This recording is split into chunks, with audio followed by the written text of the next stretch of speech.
Em termos constitucionais mais convencionais, na Atenas antiga, o povo não só era elegível para cargos públicos e possuía o direito de eleger administradores, mas também era o seu direito de decidir quanto a todos os assuntos políticos e o direito de julgar, constituindo-se como tribunal todos os casos importantes civis e criminais, públicos e privados.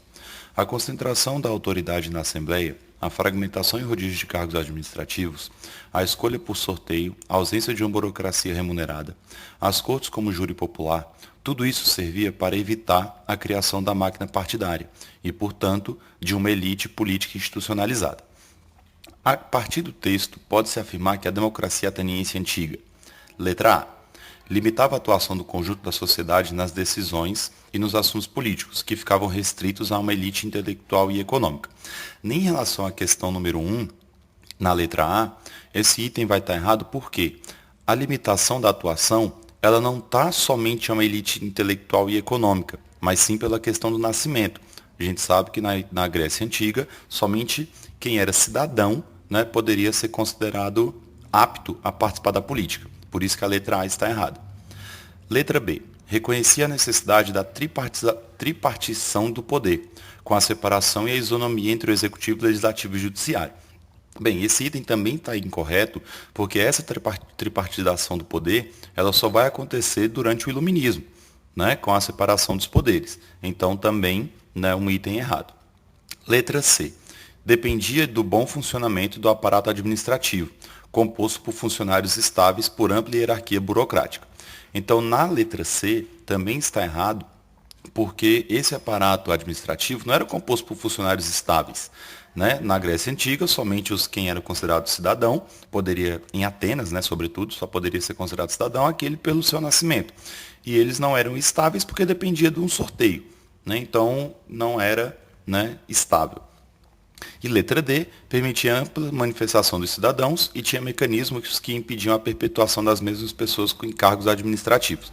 Nesse contexto, a letra D vai estar correta. Por que a letra D vai estar correta? Porque é a manifestação dos cidadãos e não da totalidade das pessoas. Né? A gente tem que lembrar que o conceito de cidadão e da totalidade das pessoas eles são diferentes nesse período. Daí, né, esse mecanismo do sorteio impedia a perpetuação das mesmas pessoas em cargos administrativos, na teoria. Então, a resposta certa da questão número 1, letra D. Questão número 2. Em 2015, o noticiário internacional deu grande destaque à Grécia, país europeu que vivia uma grave crise econômica, e convocou a população para decidir, via referendo, as medidas que deviam ser adotadas pelo governo para gerir a crise. Parte da imprensa destacou o caráter democrático de tal medida, e em muitos textos lembrou que os gregos foram criadores da democracia. Assinale a alternativa correta, assinale a alternativa que indica corretamente quais são as principais diferenças entre as concepções da democracia ateniense na antiguidade e da democracia grega no mundo contemporâneo. Letra A. Na antiguidade grega, a democracia surgiu da necessidade de administrar países cada vez maiores. Nas democracias contemporâneas, a política ajuda a administrar unidades menores, como nas cidades. Esse item está errado porque, na antiguidade, não era para administrar países, e sim cidades-estados. Né? Na concepção de Atenas antiga, era uma cidade relativamente pequena para os padrões atuais. Né? E a democracia atual, ela surge justamente para tentar administrar essa grande quantidade de países, né? E quantidade de cidades dentro de seus países. Letra B. Na antiguidade grega, o espaço reservado à atividade política eram os templos religiosos. Para as residências. Desculpa. Na antiguidade grega, o espaço reservado à atividade política eram os templos religiosos ou as residências das pessoas mais importantes. Nas democracias contemporâneas, a atividade política se realiza no espaço público. Nessa questão, a letra B também está errada, porque na antiguidade grega era justamente o espaço público, né? Que era o local das reuniões políticas. Letra C. Na antiguidade grega, a política e a religião eram esferas sociais separadas. Nas democracias contemporâneas, a noção de cidadania vincula-se estritamente às concepções religiosas. Está errado também por quê? Até mesmo na democracia ateniense, em certo momento, política e religião elas eram sim, né, ligadas. E nas democracias contemporâneas, o conceito de cidadão, ele necessariamente ele vai estar desvinculado com as concepções religiosas, né? A gente tem a maior parte dos nossos países hoje que são países que têm uma concepção laica do Estado. Letra D. Nas democracias contemporâneas, a participação política é vinculada à renda, com o voto censitário. Na democracia antiga, apenas os proprietários de terra, homens e mulheres, tinham direito à participação política. Esse item é um item incorreto, né? Tendo em vista que nas democracias contemporâneas a participação política não é vinculada à renda. Ele é ao voto universal. E em Atenas, né, somente homens livres, maiores de 18 anos, filhos de pais e mães atenienses tinham participação política. E na letra E, nas democracias contemporâneas, o direito à participação política se estende a todos os grupos sociais. Exatamente, está correto. Na Grécia Antiga, apenas os homens livres nascidos na polis eram considerados cidadãos. Então, a questão 2, a resposta certa é a letra E. Questão número 3. No templo de Péricles, o comparecimento à Assembleia Soberana era aberto a todo cidadão. A Assembleia era um comício ao ar livre que reunia centenas de atenienses do sexo masculino com idade superior a 18 anos. Todos que compareciam tinham o direito de fazer uso da palavra. As decisões da Assembleia representavam a palavra final na guerra e na paz, nos tratados, nas finanças, nas legislações, nas obras públicas, no julgamento dos casos mais importantes, na eleição de administradores, enfim, na totalidade das atividades governamentais. Com base nessa informação, conclui-se que, em Atenas, no período de Péricles, a democracia se consolidou e atingiu sua plenitude por meio de princípios como a isonomia, a isocracia e a isogoria, que se definiu como igualdade de direitos ao acesso à palavra na Assembleia Soberana. Esse item é o item correto, né? Tendo em vista, baseado no texto, né, que a democracia ela vai atingir sua plenitude na Grécia Antiga, baseado na isonomia, na isocracia de poderes dentro dos cidadãos. Lembrando que somente cidadão, homens maiores de 18 anos, nascidos na própria polis, né, na própria Atenas. Por que as outras letras estão erradas? Letra B. A cidadania ateniense fundamentava-se na igualdade de gênero. Então, esse item já está errado, porque não existia igualdade de gênero na sociedade ateniense. Somente homens poderiam fazer parte dessa estrutura política. Letra C. A relação de poder entre funcionários do Estado e a elite política ateniense assegurava a manutenção de um regime de governo aristocrático, no qual somente os homens exerciam o direito da cidadania. Então, vamos lá. Letra C. A relação de poder entre funcionários do Estado e a elite política ateniense assegurava a manutenção de um regime aristocrático. Apesar de ter uma classe aristocrática, nesse período de Péricles, o governo é democrático, certo? Então, por isso que o item vai estar errado, tá bom? Então, apesar de ter uma parte, né, de uma aristocracia, o governo ele é democrático. Letra D. Os cidadãos atenienses eram guiados por uma burocracia estatal, que impediu o rodízio de cargos administrativos. E aí, nessa parte desse item aqui, a gente já consegue perceber o erro. Porque, por mais que somente uma parcela da população podia fazer parte, né, existia esse rodízio nos cargos administrativos. Por isso que a letra D está errada. E letra E, a concentração de autoridade na Assembleia possibilitou a criação de um regime de governo baseado no poder pessoal, institucionalizando a oratória como competência mais importante para o exercício da política nos tempos de Péricles. Então, esse item não é a concentração da autoridade na Assembleia, né, de um governo baseado no poder pessoal. É justamente o poder dividido entre aquelas pessoas que tinham a oratória como uso da palavra. Né? Então, esse item ele vai estar equivocado, ele vai estar errado, por causa que o poder é da Assembleia e não um poder pessoal. Certinho? Questão número 4. Tucídides relata que na sua obra História da Guerra do Peloponeso, que Péricles teria dito em um discurso a respeito da democracia ateniense o seguinte: vivemos sobre a forma do governo que não se baseia nas instituições de nossos vizinhos. Ao contrário, servimos de modelo a alguns, ao invés de imitar os outros. Seu nome, contudo, que depende, não de poucos, mas da maioria, é a democracia. Quando se trata de resolver disputas privadas, todos são iguais perante a lei. Ninguém, na medida em que é passível de servir ao Estado, é mantido à margem da política por conta da pobreza. Sobre a democracia ateniense, aclamando por seus contemporâneos e por estudiosos de outras épocas, podemos afirmar corretamente que a democracia ateniense, letra A, era representativa, uma vez que os cidadãos escolhiam representantes que falavam por eles nas decisões políticas. É justamente esse ponto. A democracia ateniense não era representativa. Ela era uma democracia direta. O próprio cidadão que tinha o poder político, ele fazia as suas decisões políticas. Letra B. Não apresentava caráter excludente, pois nenhum habitante de Atenas ficava fora da participação política. A letra B ela está equivocada, né? Se a gente lembrar do item da questão anterior, né? Somente quem era considerado cidadão. Homens maiores de 18 anos, filhos de pais e mães atenienses. Então, todo o restante da população, mulheres, escravos, né, estrangeiros, eles estavam excluídos sim da política ateniense.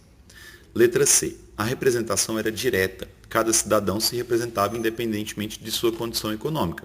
Exatamente isso. A letra C é uma letra correta. Nessa questão, homens maiores de 18 anos, filhos de pais e mães atenienses, independente de sua relação econômica, ele tinha direito, né, ao acesso à política. Letra D. Foi um modelo copiado de Esparta, cidade irmã de Atenas, onde floresceu a filosofia, conceito de liberdade individual e a participação popular. Esse item está errado. Na realidade, tudo que ele falou aqui nesse item não cabe a Esparta, e sim a Atenas, certo? Então, o modelo democrático não é um modelo espartano, né? Esparta era uma oligarquia. Então, a resposta certa ficou sendo a letra C. Questão número 5. Ao povo dei tanto privilégio quanto lhe bastasse, nada tirando ou acrescentando à sua honra. Quanto aos que tinham poder e eram famosos por sua riqueza, também tive cuidado para que não sofresse nenhum dano, e não permiti que nenhum dos dois lados triunfasse injustamente. Essa é uma afirmação de Solon. Sobre esse texto, dito por Solon, é correto afirmar que o dramaturgo Solon reproduz um famoso discurso de Péricles, o grande estadista e fundador da democracia ateniense. Esse item está errado, porque Solon não era um dramaturgo, Solon também era um legislador. Letra B. O demagogo Solon recorre à eloquência e à retórica para enganar as massas e assim obter apoio para alcançar o poder. Né? Também está equivocado, Solon foi um legislador. Letra C. O tirano Solon lembra como astutamente acabou com as lutas de classe em Atenas, submetendo ricos e pobres às mesmas leis. Esse item está um pouco equivocado, porque Solon no tirano, legislador, e por mais que ricos e pobres tivessem acesso às mesmas leis, isso também dependia da sua questão de nascimento. Então, por isso que o item C está errado. O filósofo Solon evoca de maneira poética a figura do lendário Drácon, estadista e criador da democracia ateniense. Equivocadíssimo, certo? Então, Solon não era um filósofo, e sim um legislador. E a letra E, o legislador Solon exprime orgulho pelas leis de caráter democrático que faz aprovar em Atenas quando governou a cidade. Então, a resposta certa da questão número 5 é a letra E. Questão número 6. Representando pequeno número em relação às outras classes, eles estavam constantemente preparados para enfrentar quaisquer revoltas, daí a total dedicação à arte militar.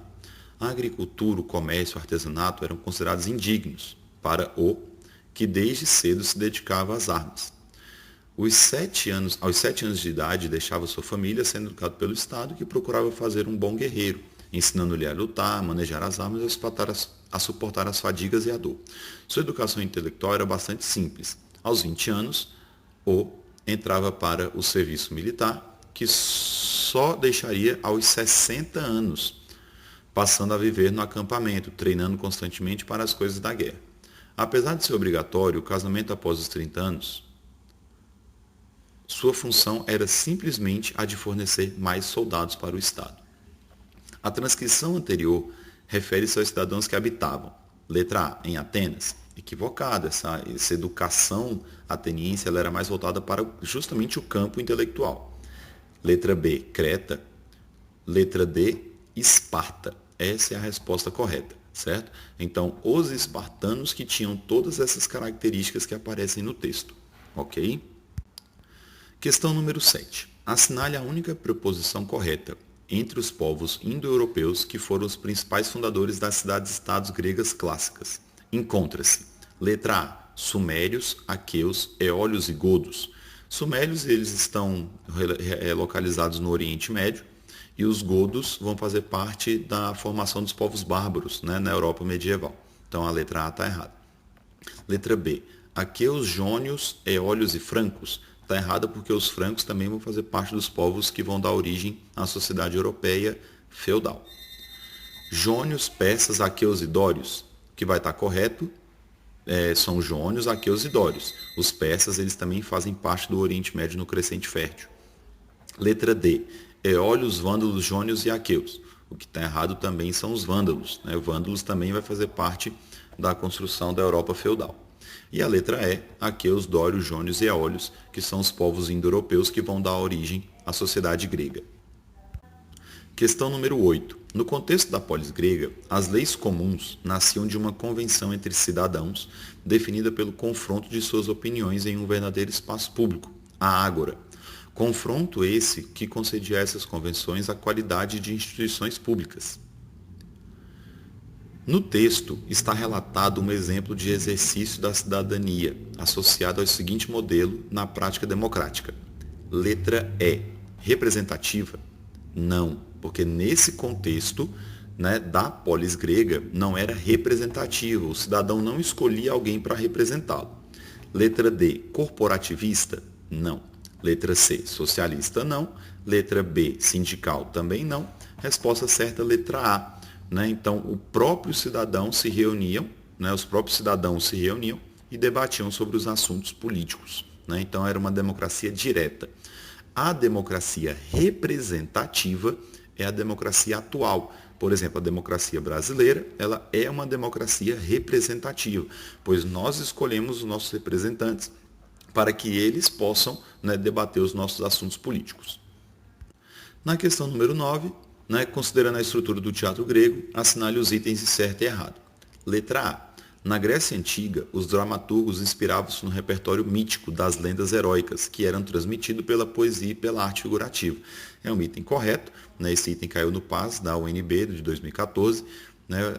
Os dramaturgos, ou seja, as pessoas que escreviam os poemas, as peças teatrais, se inspiravam justamente nessas lendas heróicas para explicar e ensinar a população. E na letra B, a Grécia Antiga, as comédias e as tragédias eram apresentadas a numerosa multidão, em amplo teatro a céu aberto, como, por exemplo, o teatro Epidauros, e eram considerados um evento estético, religioso e cívico.